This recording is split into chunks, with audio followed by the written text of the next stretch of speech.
It's been nearly 3 months since the Saints Row Reboot was revealed, and I can honestly say it's been one hell of a roller coaster. We've had Twitter fiascos, leaks from an ex-DSCC member, Discord drama, a concerning lack of polished gameplay, very few reassuring trailers, and now the biggest news of all. Seemingly out of the blue last week, an update was posted to the Saints Row website announcing that the reboot has been officially delayed from February 25th to August 23rd. As explained by Volition's Chief Creative Officer Jim Boone, our priority is to create the best Saints Row game yet, and if we were released on the original date, it wouldn't be up to the standards we set ourselves and that you're expecting and deserve. The team just needs more time to do our vision justice, and we're doing some fine-tuning so there won't be much change in the game outside of overall quality and polish.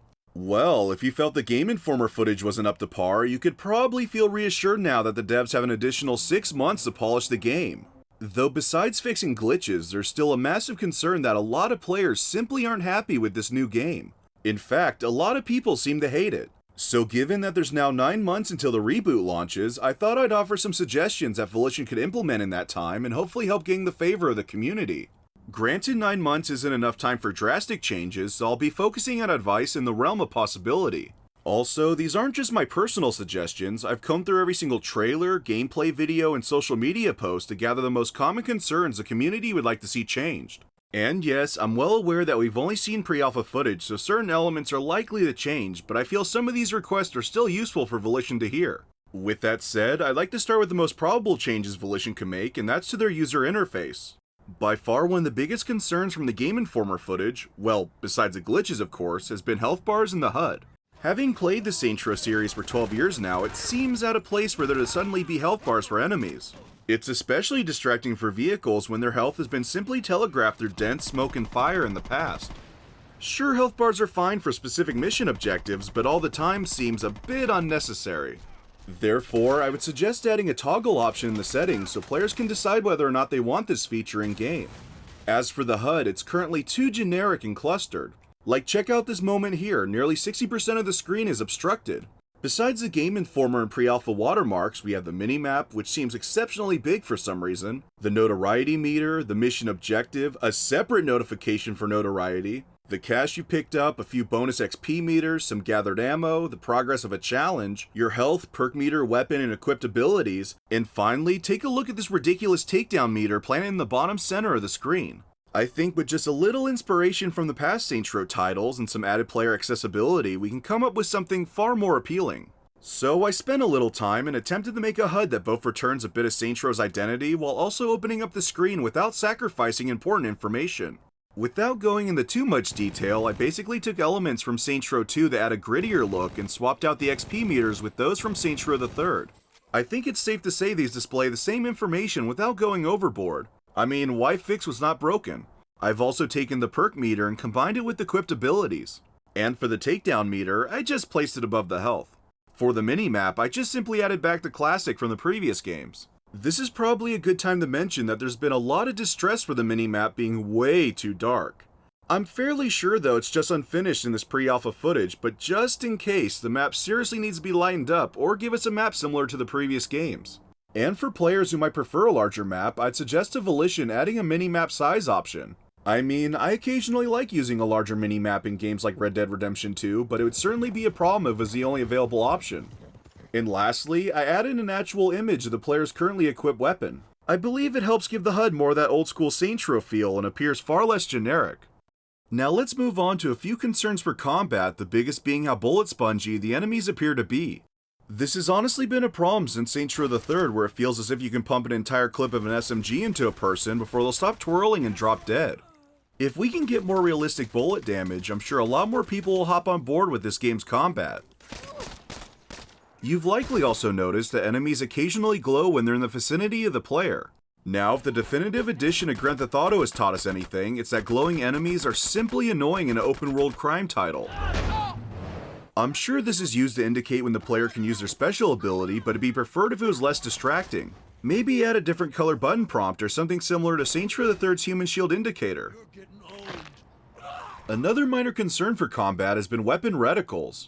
For the most part, a majority of the reticles are fine, but then you have some that just seem out of place.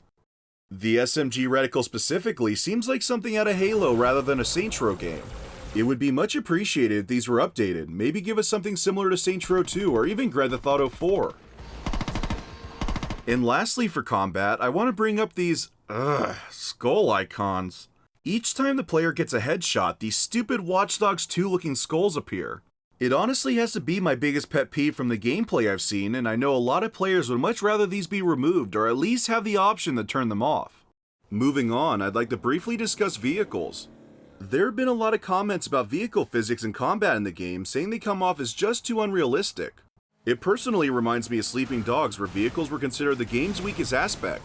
Now, being pre-alpha, this all could be under fine-tuning as we speak, but I just felt the need to bring it up to be safe. If we can get more weight for vehicles and give them armor that isn't weak as cardboard, we'll be happy. I also just wanted to bring up that Agents of Mayhem's ramp assist seems to be back. This was my biggest scrutiny from AOM's driving, and it's been under a lot of debate for the last 3 years. The problem with not having an assist is that we could run into a problem like Saints Row III where it'd be a miracle to pull off a single ramp successfully. On the other hand, the assist removes all skill and satisfaction from achieving a perfect stunt. Therefore, my advice would be to add the ramp assist to the settings, similar to how you can choose between flight modes in Saints Row III. That way, everyone should be satisfied. One last concern I've seen for vehicles is the camera's distance during police chases. It makes sense to push back the camera when you're using the tether, but otherwise the camera should stay in the same position. Or in case certain players would like the camera pulled back, make it an option in the settings. Okay, these last two suggestions have been undoubtedly the largest requests from the community, and I feel if Volition can at least pull off one of them, they'll win back a good portion of the fans. The first being alterations to the new Saints. Okay, I know it's been confirmed from the delay that the characters and story won't be changed, and I completely understand that. 9 months is nowhere near enough time to make new characters or alter an entire story, plus I know Volition has put a lot of care and faith into their new direction. But, come on. I would like to encourage Volition to consider the idea that with a few visual adjustments, the new Saints could earn the respect of the community. Yep, gonna pull a Sonic here. I think a good place to start would be upping the age of all the characters by at least 5 years. No one wants to be a part of a crew that looks like they'll be late to a math test if a drug deal goes south. As for individual characters, Nina seems okay enough. Maybe just throw in some criminal appropriate attire like a bandana or maybe some chains. Eli, on the other hand, needs a complete transformation. I would completely drop his hipster-ass outfit in favor of more gang-appropriate clothing, or at the very least, remove his bow tie and update his suit. Physically, he can use a thicker build so it won't seem like he can snap like a twig, and his face needs a drastic update. If you look at Eli's face here in his concept art, it honestly looks vastly better than the Steve Urkel we have now. So, if we can get a similar look to this combined with the other suggestions, that would cut a good chunk of the backlash there alone. And lastly for Kevin, just cool it on the shirtless crap. Kevin is shirtless, I don't know why. Ugh, yeah. Very few people actually find this funny. The community would much prefer an appearance a rogue idol would truly wear. Maybe add some biker attire reminiscent to Johnny Gat's Saints Row III design, or at the very least, a wife beater and a bandana. I should mention that I'm well aware that altering the new Saints' appearance may not make up for their personality. Though we haven't seen much in terms of the story or how these characters interact, the assumption is that we'll likely see Saints Row III levels of cringe writing. Who knows, that may not be the case, but at least adding a new appearance for the Saints would make it somewhat more tolerable. And last, and most certainly not least, probably the biggest long shot here, but has been the #1 request above all else from everyone in the community, and that is multiplayer. Now obviously, there simply isn't enough time to make a fully fleshed out multiplayer mode with only 9 months. However, if Volition were to at least make co-op 4 players or even design a 16+ player free roam, it would both please the fans and undoubtedly increase sales of the game. Now, when I say 16+ player free roam, I'm not talking about anything too complex like Grand Theft Auto Online, but something as rudimentary as GTA 4's multiplayer. Just allow players to make a separate character from the story mode and drop them in a city flooded with weapons and toys to kill each other. At least with this foundation, Volition could add post-launch content like new game modes, events, and possibly a crew system to make the multiplayer more expansive over time. But in case this level of online play is asking too much, we at the very least need 4-player co-op. The only issue I see with this though is that every single story mission would have to be reworked to accommodate having 2 more players. Since there's frankly no way of accomplishing that in such a short period, the best compromise would be to follow in Watch Dogs' footsteps and allow a 4-player session to still participate in activities but temporarily disable the story mode. This will at least increase players' enjoyment of the game, help counteract the backlash, and even encourage more users to buy it. And there you have my top suggestions to Volition to help make the Saints Row Reboot a more enjoyable and accepted title from the community. Now, I understand Volition's priority is releasing a polished product at launch, but at the same time, those extra 6 months seem like a bit of overkill. If it's needed just for that, fine, but if there's any extra room, I truly hope they consider implementing these suggestions in the game.